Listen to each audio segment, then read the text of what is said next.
Hi traders, welcome to another episode.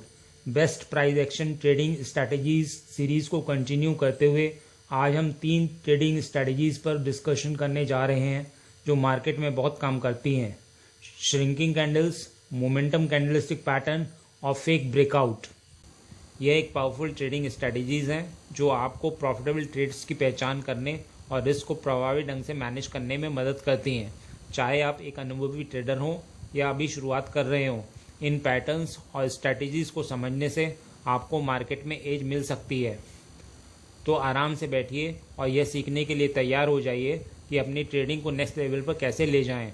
तो हमेशा की तरह अपना सहयोग देने के लिए लाइक बटन को हिट करिए, जिससे कि हम आपके लिए और भी वीडियो लाते रहें। यदि आप नए हैं और कई एडवांस ट्रेडिंग नॉलेज प्राप्त करना चाहते हैं तो हमारे चैनल को सब्सक्राइब करिए।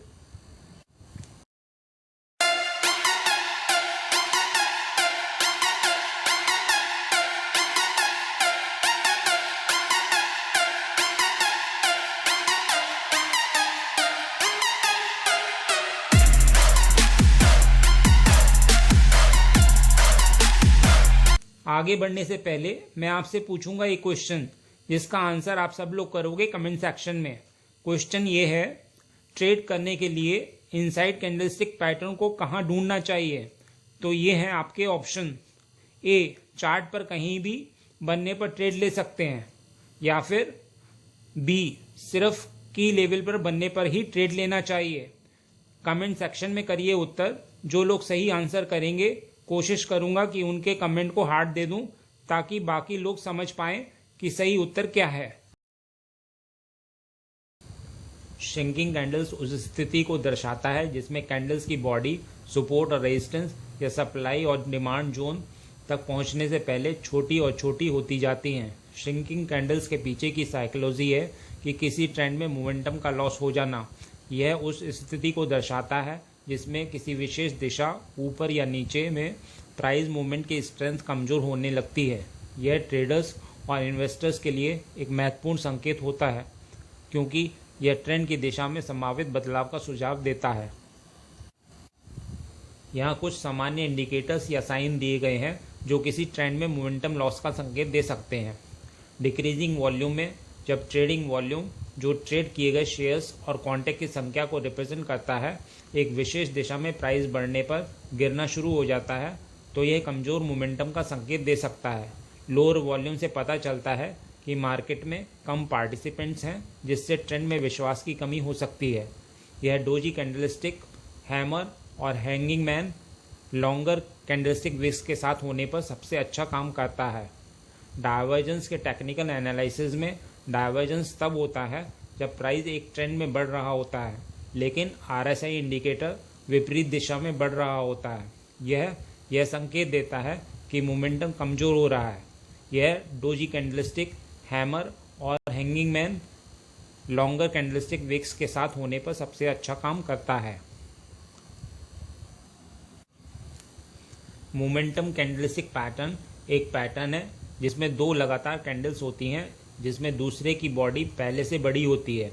यह एक विशेष दिशा में एक मजबूत और निरंतर प्राइस मूवमेंट को दर्शाता है, या तो ऊपर की ओर बुलिश मोमेंटम में या नीचे की ओर बियरिश मोमेंटम में। इस पैटर्न के पीछे की साइकोलॉजी है कि हैवी मोमेंटम मार्केट में प्रवेश कर रहा है, जो उसी दिशा में जारी रहने का संकेत देता है।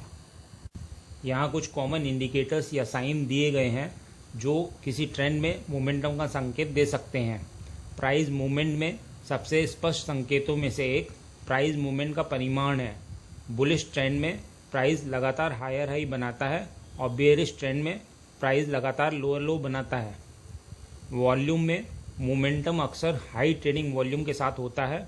इंक्रीजिंग ट्रेडिंग वॉल्यूम्स ट्रेंड की स्ट्रेंथ को कंफर्म करता है। यदि प्राइस एक विशेष दिशा में बढ़ने के कारण ट्रेडिंग वॉल्यूम बढ़ रहा है, तो यह बताता है कि कई मार्केट पार्टिसिपेंट्स सक्रिय रूप से इस ट्रेंड में भाग ले रहे हैं। कैंडलस्टिक पैटर्न में ऐसे कैंडलस्टिक पैटर्न की तलाश करें जो स्ट्रॉन्ग मोमेंटम का संकेत देते हों, जैसे कि मारुबुजू कैंडल्स, बिना विक वाली या बहुत छोटी विक वाली कैंडल्स। ट्रेंड लाइन में प्राइस चार्ट पर ट्रेंड लाइंस खींचने से ट्रेंड के स्लोप और दृढ़ता की पहचान करने में मदद मिल सकती है। Steeper trend lines heavy momentum का संकेत देते हैं। यह मारुवजू कैंडल्स के साथ होने पर सबसे अच्छा काम करती है। एक फेक ब्रेकआउट, जिसे फॉल्स ब्रेकआउट के रूप में भी जाना जाता है, तब होता है जब कोई प्राइस एक सपोर्ट या रेजिस्टेंस लेवल से बाहर निकलता हुआ दिखाई देता है, लेकिन फिर से तेजी से रिवर्स हो जाता है, ब्रेकआउट को बनाए रखने में विफल रहता है। यह घटना उन ट्रेडर्स को ट्रैप कर सकती है जिन्होंने खुद को ब्रेकआउट के लिए तैयार किया है, जिससे नुकसान या स्टॉप आउट हो सकता है। मान लीजिए कि हम अप ट्रेंड में हैं और प्राइस रेजिस्टेंस को ब्रेक करके ऊपर क्लोज हुआ है, तो अब ऐसा माना जाता है कि रेजिस्टेंस सपोर्ट की तरह काम करेगा और हम रिजेक्शन की उम्मीद करते हैं। लेकिन अगर मार्केट ब्रेक डाउन हो जाता है तो इसे फेक ब्रेकआउट कहा जाता है। फेक ब्रेकआउट विभिन्न कारणों से हो सकते हैं और स्टॉक मार्केट में यह एक सामान्य घटना है। यहाँ कुछ की फैक्टर्स और सिनेरियो दिए गए हैं जो फेक ब्रेकआउट का कारण बन सकते हैं। मार्केट पार्टिसिपेंट्स, विशेष रूप से बड़े इंस्टीट्यूशनल ट्रेडर्स या market makers, stop loss order को ट्रिगर करने या ट्रेडर्स को रिएक्ट करने के लिए मजबूर करने के लिए जानबूझकर प्राइस को एक महत्वपूर्ण सपोर्ट या रेजिस्टेंस लेवल से ऊपर या नीचे पुश कर सकते हैं। ऐसा अक्सर अपनी पोजीशन के लिए लिक्विडिटी बनाने के लिए किया जाता है। ट्रेडर्स अक्सर अपनी पोजीशन को प्रोटेक्ट करने के लिए स्टॉप लॉस ऑर्डर को सपोर्ट लेवल के ठीक नीचे या रेजिस्टेंस लेवल से ऊपर रखते हैं। जब मार्केट कुछ समय के लिए इन लेवल से आगे बढ़ता है तो यह इन स्टॉप लॉस ऑर्डर्स को ट्रिगर कर सकता है, जिससे विपरीत दिशा में ऑर्डर्स का हिट होना शुरू हो जाता है। एक वास्तविक ब्रेकआउट के साथ फॉलो थ्रू बाइंग या सेलिंग होनी चाहिए।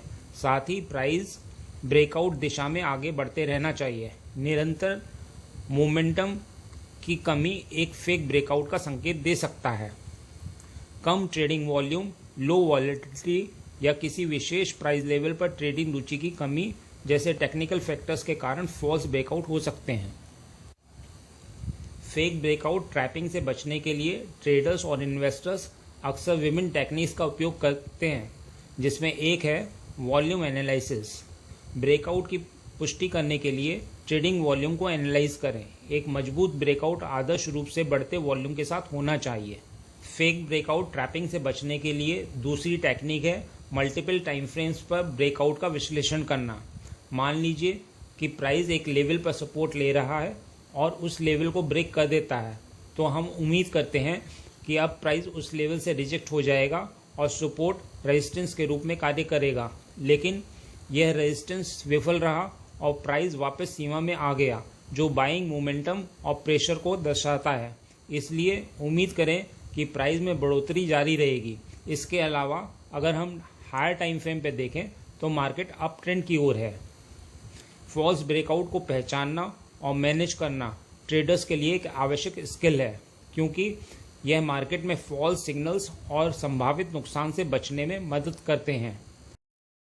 तो ट्रेडर्स कंसिस्टेंट प्रॉफिट बनाने के लिए अभी तक बताई गई स्ट्रैटेजीज और एंट्री का जानना बहुत ज़रूरी है।